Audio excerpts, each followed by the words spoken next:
Hi! Nata diri karon sa Dipolog City, Zamboanga del Norte. And for today's video, mag-food trip ta diri sa Morgias.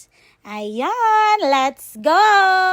So if you love good food, cozy vibes, and relaxing place, so this vlog is for you. Let's go! So mga niyang ilahang menu. Dagan sila mga food choices diri and perfect ra sa danging presyo sa mga pagkaon. And daghan jud kayo kag kapilian. Ay, perfect sa mga gipanggutom dira, daghan kay diri. Daghan sad sila diri og mga sweets, mga cakes, cupcakes, mga leche flan, daghan kayog kapilian diri, mga pasalubong pwede sad na mga cookies, mga peanuts. Ay, perfect jud kay mga pagkaon diri. And if gusto ka na kay dalhan mga pasalubong and na occasions pwede sad diri. And the vibes is perfect sad jud kayo. Nice kay lang decor no. Murag unsay okasyon no. So ayan, nana ang among mga gipang order nga pagkaon. No, mo ni siya among mga food for today, among lunch. Naay kani salad, rice of course, pochero nga dako kayo, naay crispy pata, and of course the palabok and the calamares. So mo ni among lunch for today.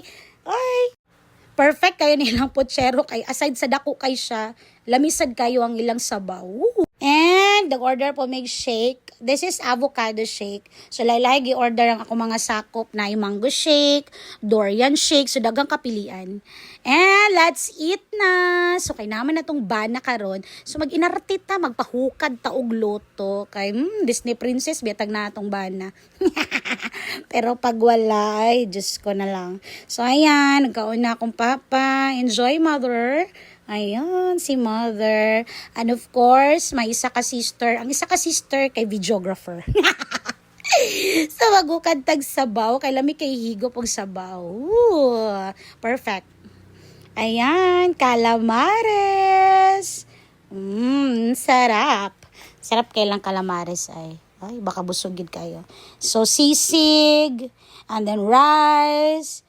Ang ilahang pochero, ilang crispy pata, ay tanan lami. Lami tanan nilang pagkaon. So inoon pod, basta pagkaon, lami jud na tanan sako. Pero rin po tanan ay RTV po di ako ang panlasa usahay.